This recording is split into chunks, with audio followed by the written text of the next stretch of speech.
Pirate Nation on X, Nintendo's shares slid as much as 4.7% to their lowest level since May, weighed down by concerns that rising component prices, including memory chips, will erode its profit. And it comes initially from Bloomberg, which is a paywalled article.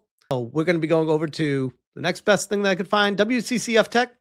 Nintendo loses $14 billion in value as memory shortage fears continue to rise. And something before we even get into this story, I want to remind people of just a few short weeks ago. It was literally, was it November 4th? Yeah.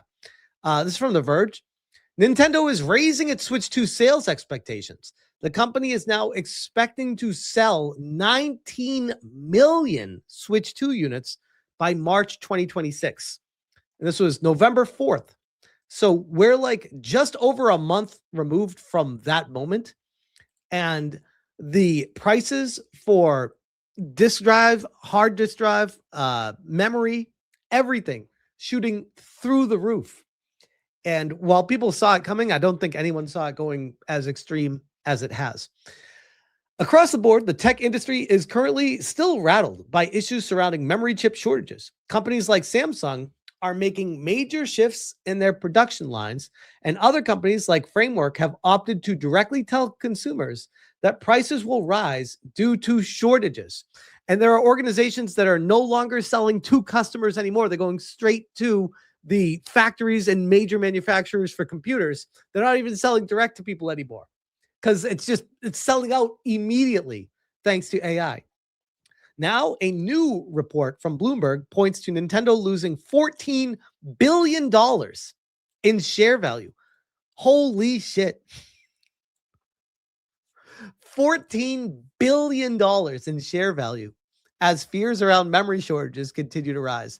It's so funny to me because it's like fake money when it's into investing because it's what it's valued at, quote unquote. But when you try to extract that money out of it, it's not really valued at that. Like you're not going to get that for each share if you sold every single piece of it. Typically, that is an insane amount to theoretically lose, though. Nintendo shares have declined on almost every trading day in December so far, dropping to their lowest level since May 2025. According to a report via TrendForce, Nintendo now has to spend 41% more on 12 gig RAM chips it uses to make Switch 2 consoles.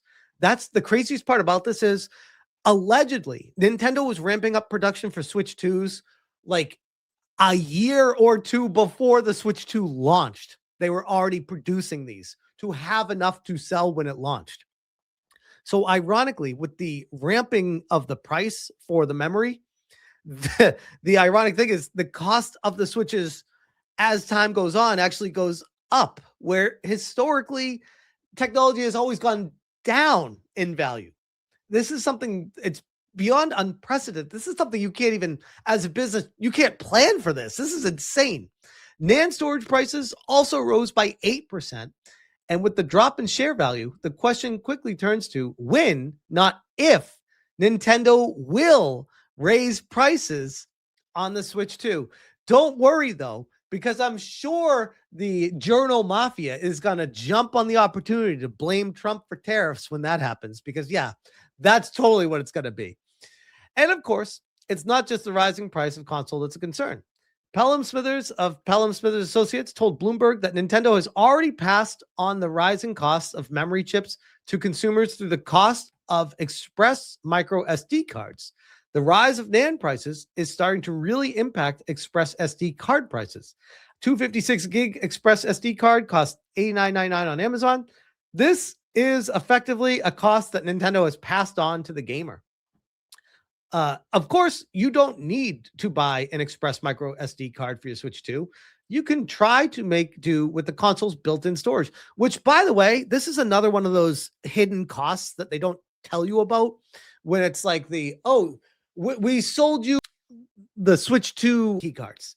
And this is another way for Nintendo to subtly bypass the cost of them spending the money or third-party companies spending the money on the memory of the game and making you, the customer, spend money on memory in order to, after you buy the game, then use the memory that you purchased to then load the game onto your system. It's so messed up. With the increasing number of developers turning to game keycard versions of the games for Switch 2, and the current landscape of digital games increasing in the amount of storage they consume, even the Switch 2's increased amount of internal storage compared to the original Switch doesn't go as far as it could for most players. Which, again, not that I wouldn't do this regardless, but I only buy first-party games on Switch 2 because those, one, that's where I'm going to be buying, the only place you can play those games. But two, the entire game comes on the cartridge. Why would I buy a third-party game for my Switch 2 where I could just download it on my Steam Deck? Typically, by the way, for a lot cheaper. And typically, it goes on sale far more often. Why would I use it on my Switch 2? It makes zero sense. It's also worth noting that the microSD express cards are simply getting more difficult to find as these shortages continue.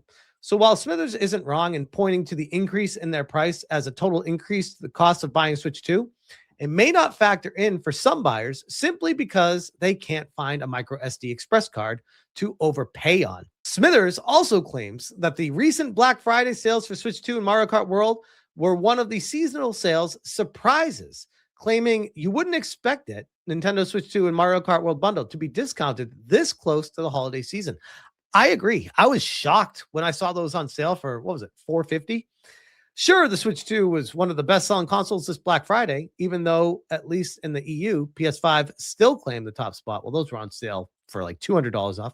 But there's concern it can keep up with its popularity. Black Friday discount or not, with its current stock and how much more expensive every single Switch 2 unit is to manufacture now. Even with Nintendo President Shuntaro Furukawa doing his best to reassure shareholders and consumers that the cost of the console will remain stable for the immediate future. Last month, that could quickly change in the new year after the holiday season winds down. I feel right now that if Nintendo, we go back to this article from The Verge, if Nintendo did set this expectation of expecting to sell 19 million Switch 2 units, that was at the current prices that they were selling it at, not knowing that the chip shortage and the memory costs would be skyrocketing not just a little over a month later. They need to reassess, reevaluate the entire cost of their entire ecosystem right now. And in doing so, if they raise the price from $500 to, I don't know, 600 or more, sure, they'll offset the price and make money when they sell their console. But how many people, just like when the Xbox and PlayStation 5 did it, how many people are on the fence of buying it or not buying it? And then you raise the price and they're like, well, I guess my decision's made for me. I'm just not going to buy it. Or I'm going to find an alternative. I'll go buy a Steam Deck for half the price at that point. I'll go buy a different portable game system. I'll just use my computer. I'll emulate stuff. Like, there are so many other alternatives people will start to go down. They'll sail the high seas if they have to in order to make ends meet. And by doing this, potentially raising the price, it could be disastrous for Nintendo. Their share price right now is not doing so hot at all. And that's putting it nicely. This is the current share price for Nintendo NTDOY over the counter, where in America, it's at $18.53 currently, down 10% in the past 5 days, down 16% in the last month, more than 16%. You're approaching 17%. That's crazy. So in the past 6 months, if you invested in Nintendo 6 months ago, you'd be down 8% after the launch of the console and after it reached huge new all-time highs of nearly $25 a share on the over-the-counter markets. That's insane. That's insane. It doesn't bode well for the future of Nintendo. This is something that losing, what was it, $14 billion?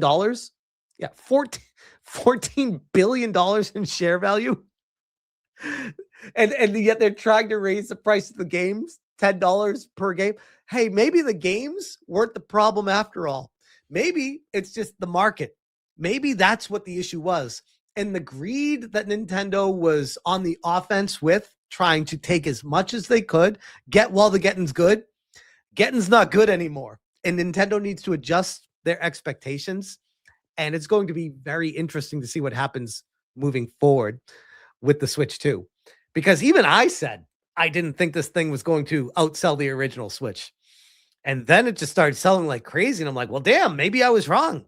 And now we see this happen. And I'm like, well, maybe I was right again. You never know. Never know.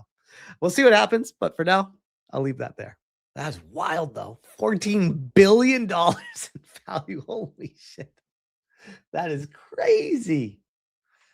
Nintendo's wasting all that money on lawsuits, right? Right? Oh, God. Good times. Good times.